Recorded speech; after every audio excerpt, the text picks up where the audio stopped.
back to the channel. My name is Cayenne and this is Cayenne is Booked. We're doing my July wrap up today. So just to get everybody all caught up, I am back to work, so my teacher and I went back last week, and tomorrow we're actually back with students. So anyway, we're back in action and all that good stuff. And also too, we had a tropical storm, like turned hurricane, hit where I live. So we've been dealing with, like, literally it's been raining for like a week straight. So that has been absolutely no fun at all. And then like once Hurricane Debbie cleared, then like our daily like thunderstorms were back in action again. So this is like the first day that I've had where it hasn't been thundering in the background. So we're gonna get this done. As you can see, I am in my bedroom and not like out in the main part of the room where I would normally be.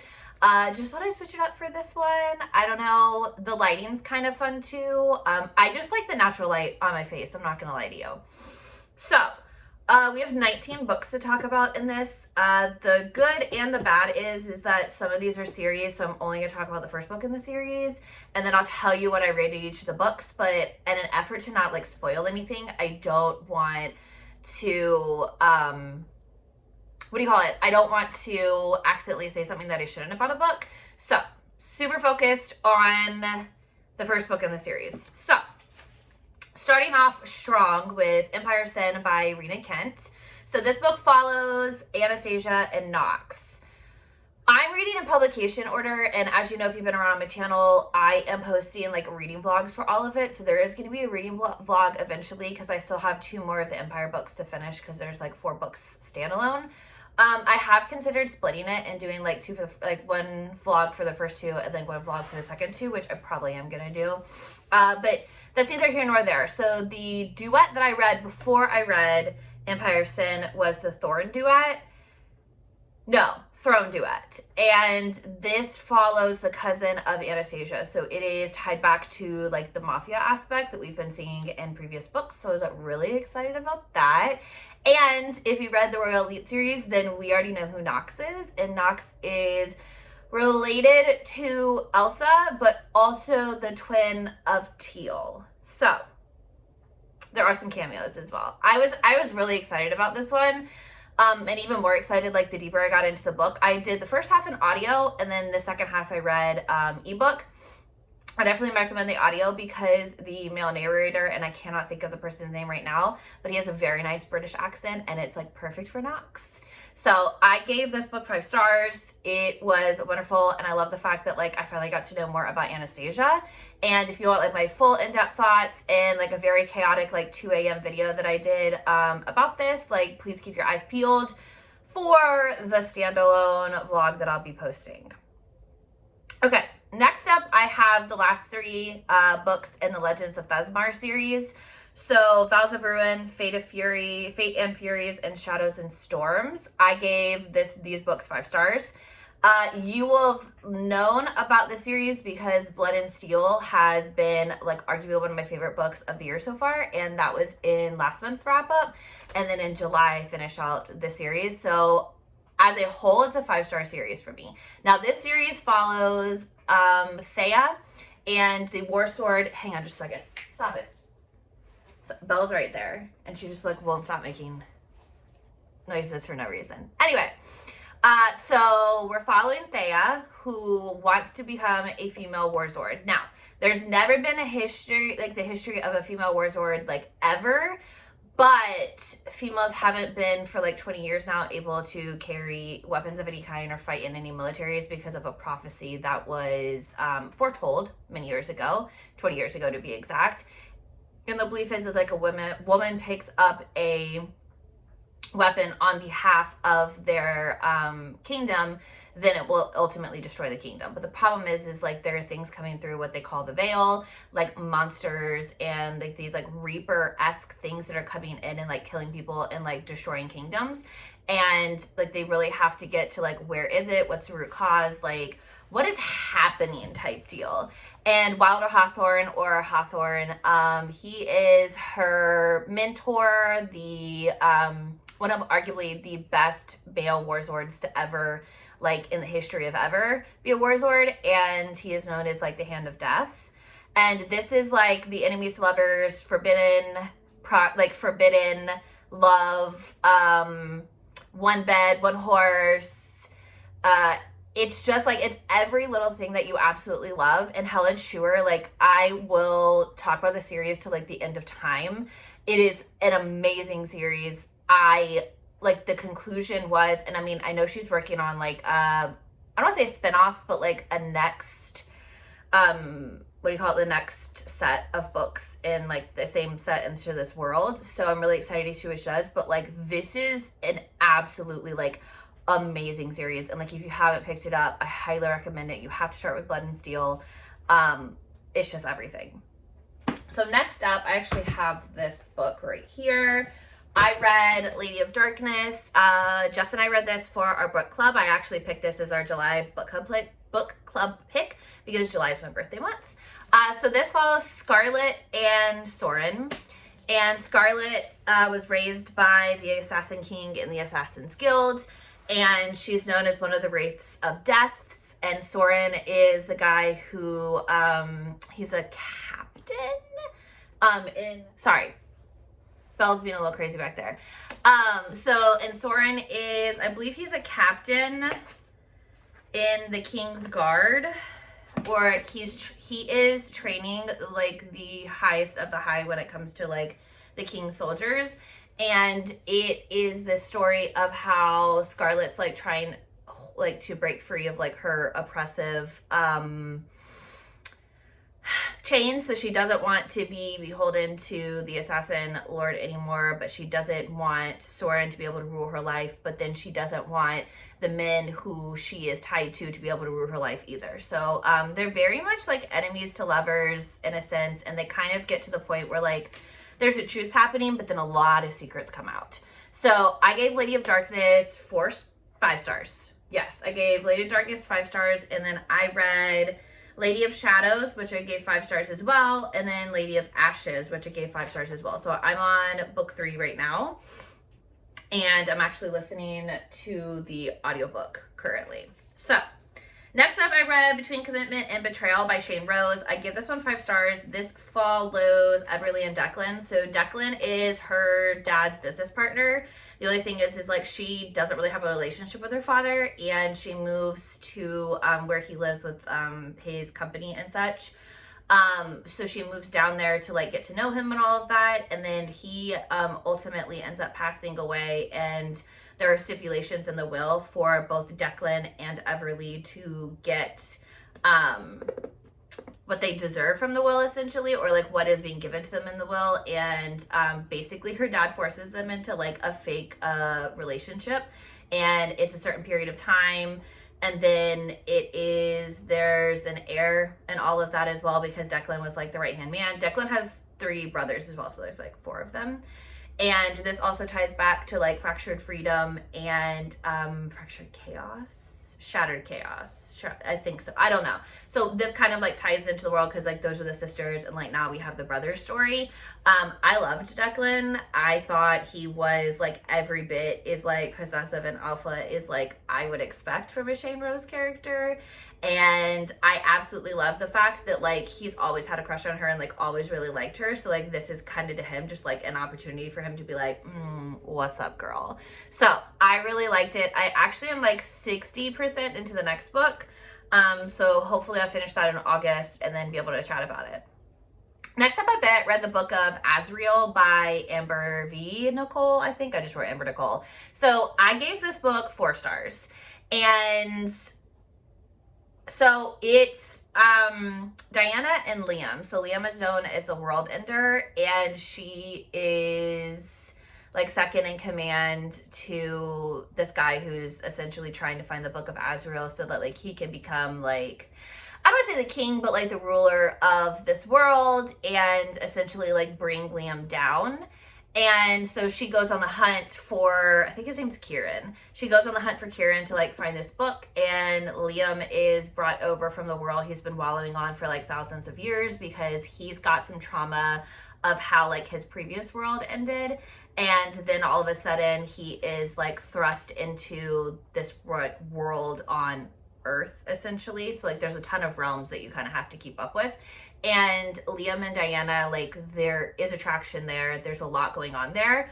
But for whatever reason, like they don't act on it just yet, just because of like the roles each of them are playing in what could ultimately be the end of the world, but maybe not the end of the world as they know it. But, you know, we learn some secrets about Liam, and then Diana finds out some things about herself as well. So I really like it. Like I said, I just read the first book, but I know there's a total of 4 books, I believe. So next up, I re-listened to Glory in Death by J.D. Robb. So I'm completely caught up on the In Death series, and Heather, one of my favorite authors and also one of my really good friends, has started like re-listening to the books. And I was like, oh, like this would actually be really fun, because I haven't listened to, like, I read Glory in Death in like 2020.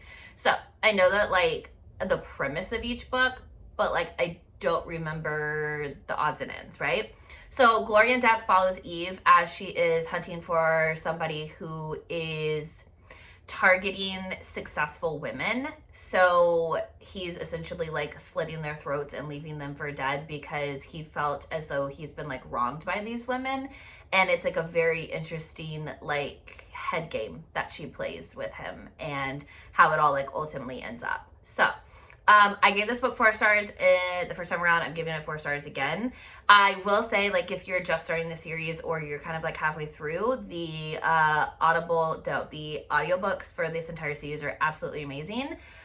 Susan Erickson is a narrator for all of them, and they are like chef's kiss when it comes to like production and the voices and all of that as well. All right. Sorry, I'm trying to beat the light right now, and I don't think I'm winning the fight, but we're trying. Next up, I read Court of Winter by Krista Street. So this is a 4-book series. So it's Court of Winter, Thorns of Frost, Wings of Snow, and Crowns of Ice.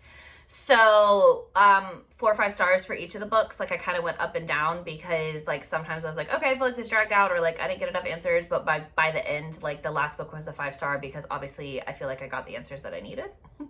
So this follows Prince Norvan and Alara. So Alara is living just in like in a village outside of the kingdom. And I don't know what they refer to them as, like people who aren't born with magic, essentially. So she's not born with magic. The prince comes to the village and he's like, I don't understand why your village is the only village that's able to grow anything, because like there's been a huge issue with the crops like this year, right? So he's like, okay, you're coming with me. And essentially she has to give up like her entire life at that point in time and go with the prince, because like, you know, when the prince tells you to do something, you like don't get to really tell him no. So this is their like enemies to lovers, forced proximity story of like what she means, Alara means to the prince, but also like what she means to the kingdom as a whole. And it's like a much bigger picture. And like we have a dark king who is like a huge dictator, like is very abusive towards the queen whose magic is like locked away within her body, and like she has they refer to them as like affinities, I believe, and essentially like you can test into like different affinities, and she has like 5, which is arguably like one of the strongest affinities, and the only thing that rivals her is her son, which is the prince, and I think he has 6. So I really enjoyed this. It wasn't too difficult. Like when you start a fantasy series, like I felt like the world was easily like digestible, and like this is a very easily bingeable series, which I really liked, because picking up some of these series, I'm just like, okay, like I really have to focus on what's happening. Next up, I read Immortal in Death. So this is book 3 in the In Death series, and this follows Eve as she is trying to, her best friend Mavis has been arrested for murder, and she's being accused of killing somebody who was like originally dating the guy that she's dating right now. And there's like trace evidence at the scene, and there's like a lot of proof that it was Mavis who ended up killing this person. And then her lover Leonardo is also pulled into it because like he's a common denominator between the two people, and like Mavis met her through, it's Pandora, I believe her name is, and met her through Leonardo, and like that's the triangle. It's like a love triangle essentially. But there's obviously a much bigger plot that's happening here, and obviously Eve like absolutely goes to the mat for her best friend and was like absolutely not, like she would not commit murder, like this is not the type of person she is, like she doesn't have like that in her body. And so she works for the entire book to clear her best friend, and I gave it 5 stars, and it'll be continue to be a 5-star because Eve's a very complicated character, and she's very stubborn, and she struggles with like emotional connections because of the trauma in her past. So an entire book of her like going to the mat for somebody that she loved was like just a beautiful thing to see. And that is why like Immortal in Death is arguably one of my favorite books in this series, despite there being 60 books. I think we're almost done. We would be done if Belle wasn't like so insistent on cutting into what I'm trying to do. Okay, next up I finally read Spark of the Everflame by Penn Cole. And this follows Diem, who is, what do you call it? She's not a descended as of right now. So she lives in like the mortal colony. And in the mortal colony, like with her family, so her dad, who isn't really like her dad, so essentially that's her stepfather, and her mom and her younger brother, and she's been taking like this medication every day for like her entire life, and it's supposed to help her with managing what she believes to be like these visions that she's been having and things like that. And then obviously like she's a healer within the mortal colony, and they get called to go to the castle to help heal like 2 people who were injured in the middle of something, and she ends up healing the princess and ends up helping take on like the care of the king, because the king is in like this immortal sleep because his body's like officially I don't want to say giving up, sounds bad, but like he's essentially dying a mortal death because there's nothing that magic can do for him anymore. So the healers are just making him comfortable, right? So like in enters Prince Luther, and like Prince Luther is known as the man who like helped her mother escape. And her mom like left for a bigger picture or whatever the reasoning is behind this. And so Prince Luther is said to be magically the strongest person in the kingdom. So as soon as the king is to die, Prince Luther is assumed to take the throne, right? So I enjoyed it. It is I don't want to say it's long for like a first book in the series, but it was 422, but like this feels like a larger 422. I read it on ebook, and then I'm not going to talk about it right now, but I have read the second book, which will be in my August wrap up. So 4 stars to Spark of the Everflame. I am glad that I finally picked it up because like I was seeing it everywhere, and I was like, okay, I need to know what's going on about this. So I did really enjoy it. I do recommend it. But just go in knowing that like the end of the book ends on a cliffhanger, and also like you're not going to get as many answers from the first book as you probably want. So like you have to continue reading the story. Next, I read Of Gods and Monsters, and this follows Grayson, who's a god of chaos, and Quentin, who is the scientist who is studying him. I gave this 4 stars. I'm not going to go back into it, but I will link the live show that Jess and I did for this book. I didn't love it, but I didn't hate it. And so like I couldn't really justify giving it 3 stars. So which is why I landed on 4, because like still interesting. I still read the whole thing. I still would eventually probably pick the second book up in this one, but I just like wasn't that intrigued, and I was like left with more questions than answers in certain scenarios. Next I read Beneath Black Sails. So this follows Vice and Nye. So Vice ran away from like life as she knew it in what do you call it, in like the upper echelon of family, and she became a pirate, and Nye is a pirate hunter. So it's the story of like 2 enemies, obviously having attraction for each other, obviously caring for each other, obviously wanting to be with each other, but they're enemies. Like, and like it's not even like they're kind of enemies, they're absolutely 100% enemies in this one. So it's really just a story of him getting to know her, and they're both kind of like, And I don't know like if it's a spoiler to say this, but like there's definitely like a secret identity situation happening here. So definitely keep that in mind, because like you definitely learn a few things in all of this. Overall, it was an intriguing series. It's a 4-book series, so I've read the first book and I'm gonna pick the second book up here soon. But it is like pirate romance, out on the seas. There's a lot of technical jargon in the beginning, so like I struggled with it, which is why I gave it a 4-star, just because I was like, wow, like this is a lot about boats and stuff like that, and like I don't know if I need it later on in the series or not. So like I kind of just like felt overwhelmed by the information. And I rounded out my, hey, leave it alone. Is anybody else's dog like just chewing their paws incessantly? Because like I can't get her to stop. Anyway, last book I read on my birthday, July 31st, is Carnal Urges by J.T. Geisinger. So this follows Declan and Sloane.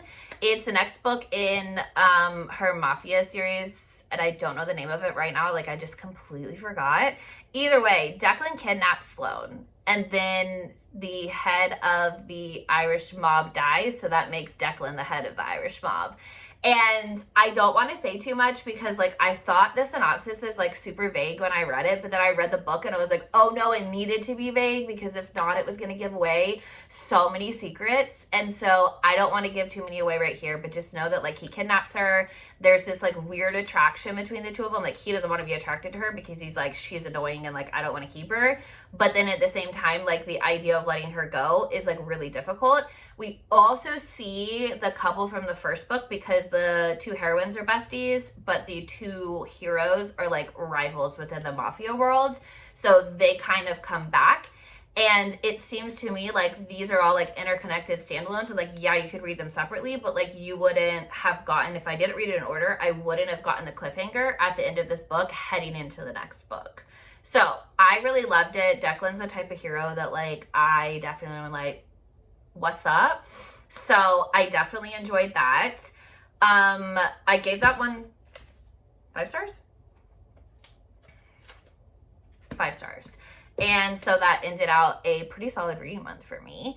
But that's it. I think we made it. I know that like the lighting's not perfect in this one, and please just know like I'm trying to get this up and like front facing on my channel, number 1, but like also number 2, like we're almost halfway through August and I was like, ugh. But it finally stopped raining, so I'm gonna be back in front of the bookshelves here soon, so like don't y'all worry about me.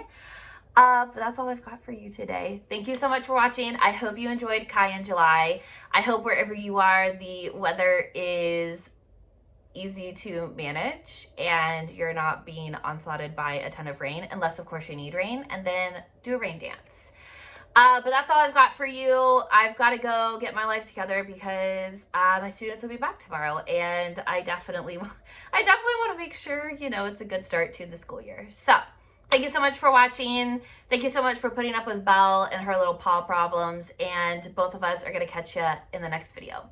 Bye.